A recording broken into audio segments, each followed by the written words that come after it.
What's up, everyone? I'm Tre Moore, host of Locked On Terps, part of the Locked On Podcast Network, your team every day. And thank you for making us part of your day. And today's episode is brought to you by FanDuel.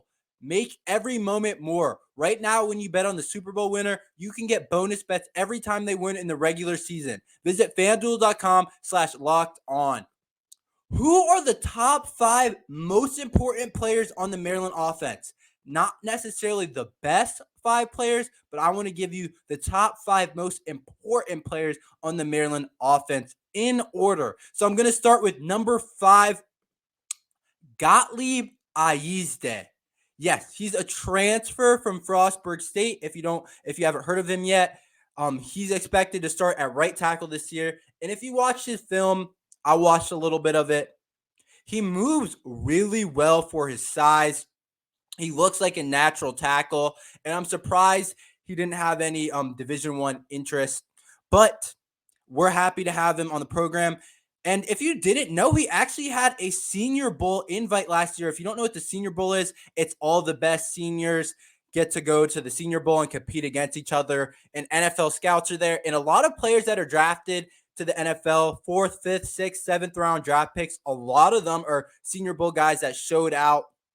But there's some really big names that played in the Senior Bowl, like Justin Herbert and other huge names if you go look it up. But it's a chance to get scouted.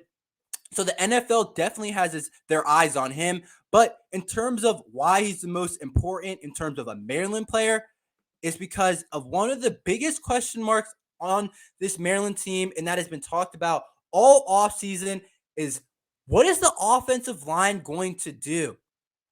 Yes, that's been a question mark that Coach Locksley has talked about a ton. There's been different reports about it. They're bringing in 4 new starters, and Gottlieb is expected to be one at right tackle. And right tackle is, I think, the second most important position on the offensive line outside of left tackle. And Gottlieb can also play left tackle also. I think he's done some of that. But in terms of what we do as a program and on offense, the tackles are going to be a huge determinant in that. If he can block well, if he can play well, or if he struggles, is going to be a huge difference in what we can do. And if the pressure is immediately in Taulia's face, that's going to open up plays that we can run on offense that maybe we normally wouldn't be allowed to run. Maybe he's better than people expect, and we're just able to throw the ball down the field more. But if you also look at the players that we play this year on the defensive line, there are some dudes that we're going to play against that are going to be first-round draft picks that if we can't block, we don't have a chance of beating those teams. We don't have a chance of competing for the Big Ten like Coach Locksley says that we can do. If some of the guys I want to walk through and tell you about, JT and Sawyer, both the defensive end products at Ohio State, both were 5-star guys, top 30 recruits, and are projected to go first round. We have to go against those guys when we play Ohio State. If we want any chance of beating them, then Gottlieb's going to have a good game against those guys, whichever one is lined up against him. If they switch it up, whoever, Gottlieb is going to have to play really well against them if we want to have a chance at beating them. And then you look at Chop Robinson at Penn State. Maryland fans are familiar with him. He used to go to Maryland, one of Coach Locksley's top recruits at Maryland. Gottlieb's going to have to block him well if we want a chance at beating them over there at Penn State. And then also, of course, Michigan has a ton of guys. And then every program in the Big Ten has pass rushers. If you look at in the NFL, it's a ton of Big Ten guys that are really good pass rushers. So that's why I would put Gottlieb at number 5 on the most important players on the offense. Now, number 4 is one of the biggest leaders and one of the longest Maryland Terrapin football players that have been around the program for a while now in Jashawn Jones. So Jashawn Jones is a graduate student now, 6th year, and I think number 1, what he brings off the field is amazing. I think how he's battled through controversy, how he tore his ACL, came back, tore another ACL. Like, he's been through a ton at Maryland, and he just embodies what the Maryland program is all about, and Coach Locksley has talked about that. But he's also going to be a leader in the wide receiver room. If we really look at it and really dig into the wide receiver room and you really think about it, he's the only one that has real experience as a Maryland Terrapin. Obviously, Tyrese Chambers came from FIU, transfer, is a graduate student, also has experience in college football, but not with the Maryland program. Same thing with Caden Prather, who we're expecting a big year, who's 6'4", amazing player, athletic, is going to have a big year. And then Octavian Smith, Shalik Knox, talented freshman from last year. They haven't played a ton. And then Ty Felton, I will give it to him. He's a junior now, and he's played a good amount on the Maryland program. But in terms of just overall, he is the most experienced by far as a Maryland Terrapin wide receiver. So I think he's going to be in charge of bringing that group together and really getting the best out of all the young guys and just overall in the group, which I think he can do pretty well. Really well, actually. And then I think also Taulia is most comfortable with Jayshon Jones. In terms of 3rd and 5s, 3rd and 6, Jayshon Jones coming from the slot. I think he reminds me a lot of Hunter Renfrow. If you remember Hunter Renfrow's Clemson's days, he was called Mr. Third Down. Now in the NFL, is on the Raiders. I think Jayshon Jones can be that type of player for us. And do not forget, he led our team in receiving yards last year. A lot of people forget about that. With guys like Raheem Jarrett in the Bucks camp, Dante Demas in Ravens camp, and Jacob Copeland is in an NFL camp. With all three of those guys on the roster and other really talented players, Jayshon Jones was the number 1 in receiving yards. So Taulia feels the most comfortable with him. Like I said, 3rd and 5s, 3rd and 6. We're driving 45-yard line against Michigan. We need it. We're down by 7. Jayshon Jones has to step up, and that's why part of the reason I think he's the 4th most important player on the team. And now let's move to the 3rd most important player, maybe Maryland's best weapon, and makes the Maryland offense go, in Roman Hemby. Yes, we need a huge year for Roman Hemby. Like I said, he's what makes this offense go. He's going to be one of our best weapons. He had an amazing redshirt freshman year, was top 3 in terms of yards, overall yards for freshmen. Put up receiving yards, put up rushing yards, was basically an 1,000-yard rusher. And this year I expect him to get over that 1,000-yard rushing mark. And he's underrated in the Big Ten. People aren't giving him enough respect for what he did as a freshman last year. And I expect him to take another jump, and we need him to take another jump as a player if we want to maximize the potential on this offense. And I think he will take another step as a player. But we need him to create some big game-changing, but not just game-changing, season-changing plays. We need maybe a 50-yard run against Michigan State to go at 14, or a 15-yard run on 3rd and 2. We're just expecting him to get to 2 yards against Ohio State. You know what I mean? He has a potential to make game-changing plays. I also want to see him improve even to another level in terms of receiving. I know we have a really talented running back room overall with Antoine Littleton. Raymond Brown is also an X factor this year and is expected to surprise a lot of people. But Roman Hemby is the number 1 back, and our number 1 back needs to make a ton of plays, which he did last year. And if you look back at last year a little bit, obviously, like I said, had a great year. But there were a couple of spots where he wasn't as consistent as you may have wanted him to be. Just as a freshman, you would expect that. And is that really his fault, or is that more of an offensive line problem? Like, we don't really know. We're not in the building. We're not watching the film back. We don't know enough about football to know that. But there were times against Michigan that he only averaged like 3.8 yards per carry, and we couldn't get anything going on the run game. If we want to run the ball more this year, which I think we should, I think we should run the ball more with the amount of talented backs we have in Roman Hemby and not put it on Talia's shoulder. We're going to need Roman to step up. But if you want to hear the next 2, stick around after this ad from FanDuel. Football season is about to kick off, and I could not be more excited. And FanDuel is giving you a chance to win all season long, because right now, when you bet on a Super Bowl winner, you get bonus bets every time they win in the regular season. Just pick any team to win the Super Bowl, and you'll get bonus bets for every victory. You can use bonus bets on spreads, player props, over-unders, and more. So visit FanDuel.com/locked-on and start earning bonus bets with America's #1 sportsbook.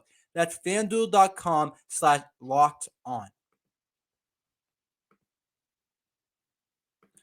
So who are the top 2 most important players on the Maryland offense this year? At number 2, I have Delmar Glaze.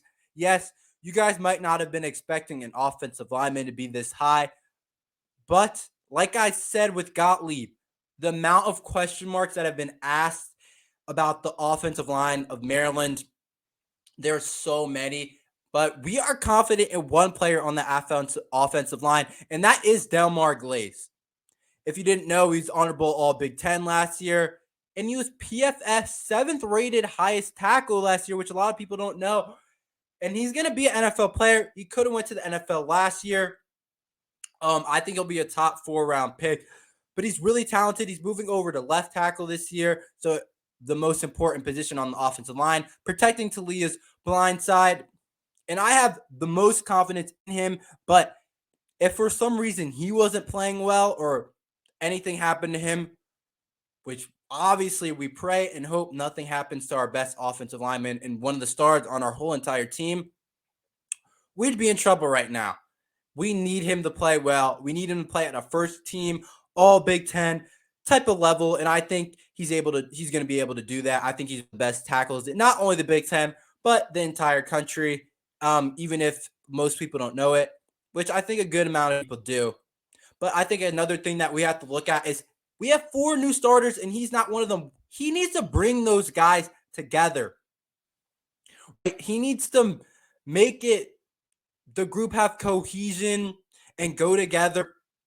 And I think he'll be able to do that. He's a good leader, I think, and he's been in the Maryland team for a while now. So we really need him to be able to do that, bring that group together, because it's inexperienced and it's our biggest question mark right now.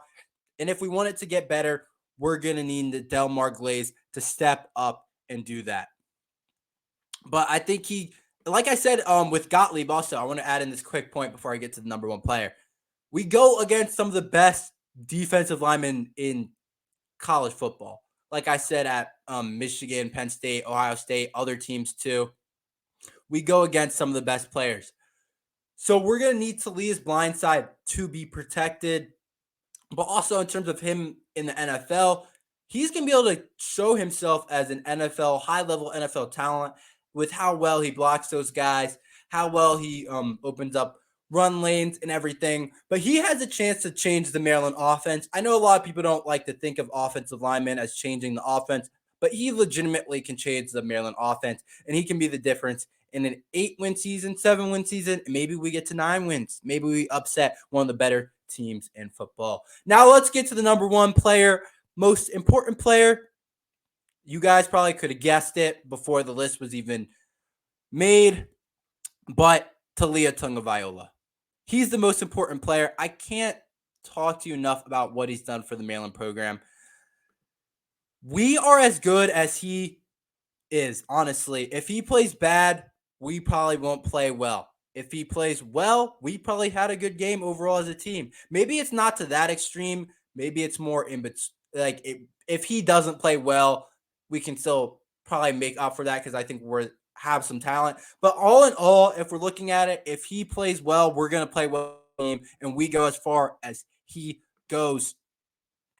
But I can confidently say he's the best Maryland quarterback in the history. If you look at what he's done for the program, he has changed this program overall.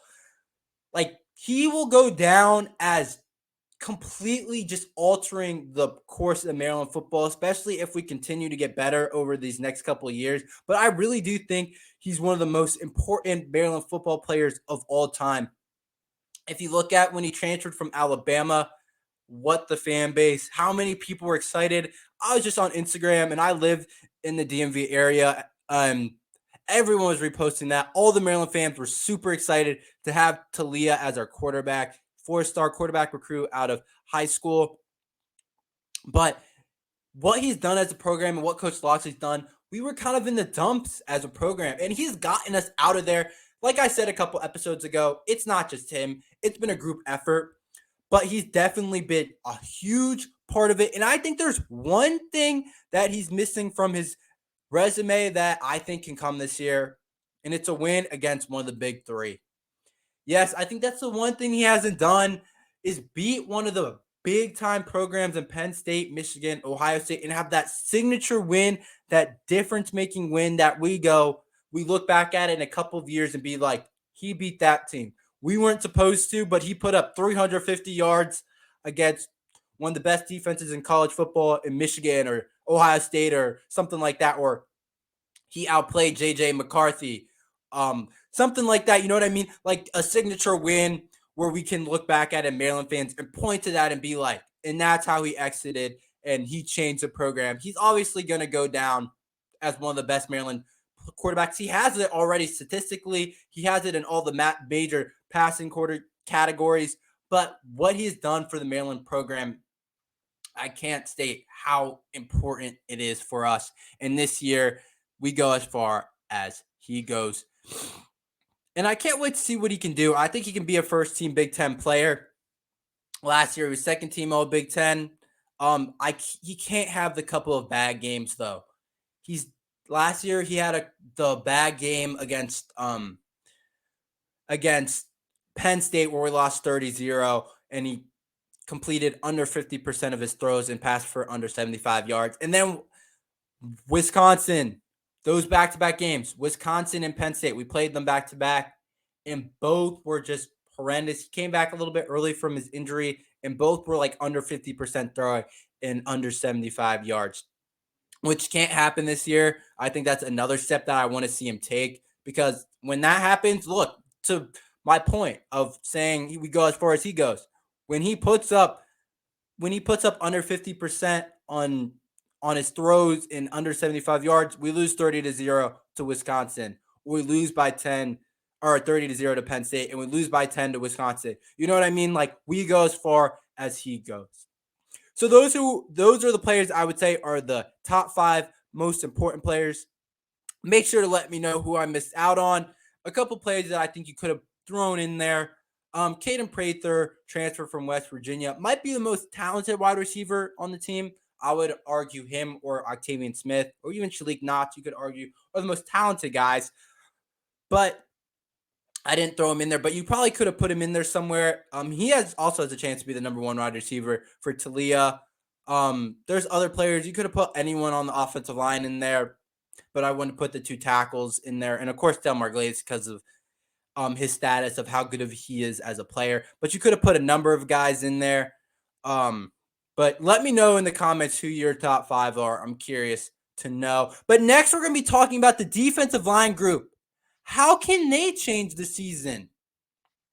Can they change what we do on defense? We'll talk about it after this break. All right, the Maryland pass rushers can change what we do on defense this year. Maryland hasn't had a dominant group of pass rushers in a while now. I don't remember the last time we've had a dominant group. That has been one of the tough spots on our team and one of the places that I think Coach Loxley has wanted to recruit better and just have better players in that position. Is the defensive end group and getting pass rush. I think that's important. Especially in the Big Ten, we can't have the quarterback sitting there comfortably. And if you really don't have the best players, it's going to be really hard to get pressure. Because if you look at, I always talk about the Big Three, but I like to compare us to the Big Three, Michigan, Penn State, and Ohio State, because if we're trying to accomplish the highest that we can get as a program, that's the standard right now in college football in the Big Ten, is those programs. So I like to compare us to see where we are. But Michigan was voted the best offensive line. And if you don't have good pass rush, you just can't get there to JJ McCarthy. So we're going to need these group of guys to play really well as a pass rushing group. If you look at Quashon Fuller, I think he could surprise people. He's expected to start this year and play a ton. He's transferred from Florida State, if you don't remember, a couple years ago. 4-star recruit out of high school. Really talented guy. Has all the size and traits. You look at him and you're like, that's a dude. big dude and can move. And if you watch him in the spring game, you're like, oh man, like this guy can play. How did he not get on the field more last season? Because in the spring game, every single drop back Taulia took, it seemed like Quashon Fuller was back in the mix and in the play. So Quashon Fuller can have a breakout year. If there's one guy on the defense that are like nobody really knows about in the Big Ten that aren't Maryland fans, and that could be like, oh wow, like how is he not playing? I think it's Quashon Fuller because I think he has all the traits and ability to be a really good player. But we're gonna need him to step up this year, first year as a starter. And then you look at the transfer from St. Francis, Donnel Brown. He put up insane numbers at St. Francis, was a two-time FCS All-American, but there's a question mark along his game. Can he translate his game to the Big Ten? He hasn't played against that type of competition, and that's what we're all going to be interested to see. That's one of the main things I'm going to be looking at on the first couple weeks of the season against Towson, against Charlotte. Even though that's not the Big Ten competition, I want to see how well he looks